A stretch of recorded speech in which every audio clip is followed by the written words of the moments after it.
Alright, 4-6, bone homeostasis. I'm watching Duck Dynasty, so if I start talking really funny, it's their fault. Okay, remodeling and repair is pretty much what our bones are up to doing all the time. Remodeling is the concurrent process of bone growth and bone reabsorption. Every day, our bones are constantly being built up and up and up, and at the same time, they're being broken down at the same rate. So it's a nice little balancing act. If the bone is building up too much, then it's being broken down, we get thicker bones. If it's the opposite way, then we get weaker bones. So we're always trying to strive for that homeostasis, dare I say, of, oh, whoopsie, sorry, of bone remodeling. Now you can change it, you can change the rate at which it does it by, like if you're working out and your muscles need something stronger to attach to in order to lift weights and such, so because of the stresses applied to the bone, then you will have more bone growth in that area than breakdown. If you don't use a bone, then you'll have greater breakdown than growth. So our body is constantly trying to just maintain this perfect little balance. Okay, so let's take a look at bone growth. We call that bone deposit because it's a depositing or laying down new bone. So the cells that do that, as we know by now, osteo, bone, blast, build. So these guys, we can see them on this lovely little picture right here, that they are laying down new bone matrix, and it occurs whenever a bone is injured or when added strength is needed, like I mentioned with the muscles. So if I break a bone, snap, then they're going to come in here and they're going to start laying down more bone matrix until the bone is basically glued together. In order to do this, we need a diet rich in proteins, vitamins, and minerals, specifically calcium, phosphates, and proteins provide the amino acids. And in pregnancy, because you're building a skeleton from scratch, your osteoclast will actually go to work and steal some bone from you to give it to the baby, so the osteoblasts have something to build. It's kind of funny. No, it's kind of sick and sad. Bone reabsorption is just the opposite. This is when osteoclasts break down. I think I inhaled a fly. Sorry. Osteoclasts break down bone, and this occurs on both the periosteal and endosteal surfaces.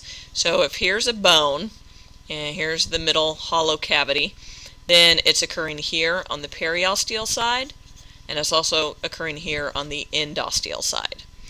The osteoclasts secrete lysosomal enzymes, which makes sense because what do lysosomes do? They break down parts in the cell, so they also break down parts of the bone. They also secrete acids to help dissolve the matrix. So if we look at this lovely little picture down here, we see some osteoclasts, which look like little Pac-Man ghosts right there.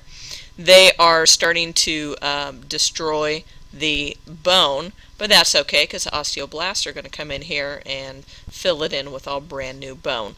So I think what happened on this one is that this bone got injured right here, and so they're coming in kind of smoothing out the area, and then these guys are going to come in and fix it all up, make it nice and pretty.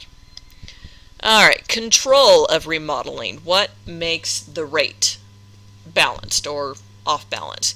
Well, we have two things, and they're both located here in our neck. This is your thyroid gland. This is actually the back of your thyroid gland, and it sits right on top of your trachea. And the thyroid, which is the majority of this over here, it secretes a hormone called calcitonin, which stimulates calcium deposit in the bone. So it makes sense. Put calcium in the bone. Okay, that makes it easy to remember. So calcitonin puts calcium in the bone, makes your bone stronger. But if you need more calcium in your blood than your bones, well then your parathyroids, which are these funky little nodules that sit on the back of your thyroid, what they do is they release parathyroid hormone, which tells osteoclasts to break down the bone and release the calcium and such into your blood. So our thyroid is always constantly trying to keep our bones at the right density and such. So if you have a problem with your thyroid, you ever have your thyroid taken out, it's mainly due to, takes care of metabolism, but you'll also have to take care of calcium levels as well if you have your thyroid removed. Okay, injuries to the bone will cause your osteoclast and osteoblast to go to town. So we're going to take a look at different types of injuries. They are classified by a whole bunch of different factors. One is the position of the bone after the fracture. If the bone still lines up nicely, well, if I could actually draw a straight line, then it would line up nicely. If the bone lines up with itself after the fracture, we call that non-displaced. It makes sense. It is not displaced. Whereas if they don't line up, sometimes you'll see like a bone fracture that looks like this. That is definitely definitely displaced. So when the bone ends are out of alignment, usually we say that a bone has to be reduced. And so what they'll do, like if here's the two bones, two people will pull until they line up again, and that actually helps reduce pain and increase blood flow to the area. Okay, another way to classify bones is by how much of the bone got broken. If the break goes all the way through from one side to another, we call it a complete break. But if it just goes halfway through, doesn't break through the other side, we call it an incomplete break. Okay, orientation. It is linear if it is parallel to the length of the bone. It is transverse if it is perpendicular to the length of the bone. Skin penetration, this is where it gets good. An open fracture is one that actually penetrates the skin and lets you see it. A closed or simple fracture is one that we don't get to see. Ah, bummer. Appearance of the bone. I've got a picture on the next page for you. We call it comminuted if the fragments are in 3 or more pieces. We call it a compression fracture if the bone is completely crushed. Those they usually can't do anything for. A spiral fracture is a transverse break that is caused by twisting. Epiphyseal fracture is where the epiphysis separates from the diaphysis. This is more common in kids and teenagers because it's easy to rip the cartilage holding the two pieces together. A depressed fracture is one in which the bone is pushed inward. This usually happens on the skull. And then we have a green stick fracture, which is where one side breaks but the other side bends. So let me show you a picture of those. So I think they're in different orders though. So here's a comminuted, so 3 or more fragments.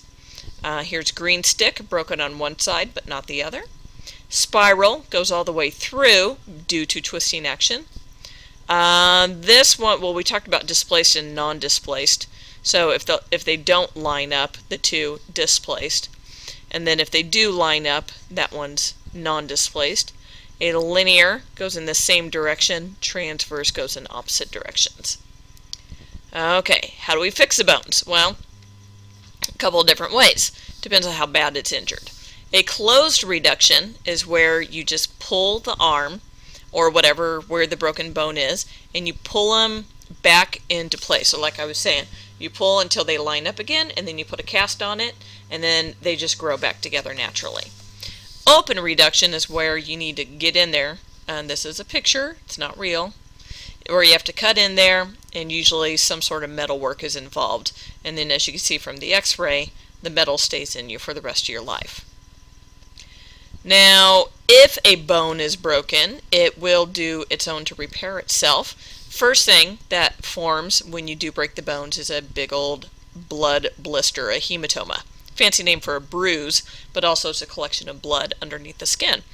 And what's interesting is that if you don't break the periosteum, this bubble will just stay under the periosteum. Then you get a fibrocartilaginous callus. Now you know what a callus is, like on your hand.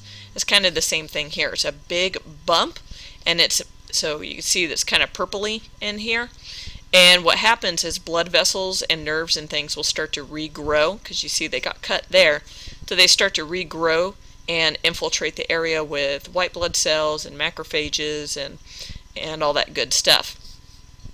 And as you can see underneath, you also get spongy bone in the first place, and then eventually it'll fill itself up, but it starts out as spongy just to reach across to the other side. Then you get a bony callus, so right here, and you can see it's much thicker, and we've got, you can actually feel, usually you can feel it from the outside.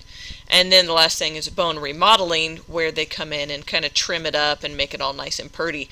Although sometimes, just for added strength, it will be a little bit thicker, just to protect it from re-breaking again.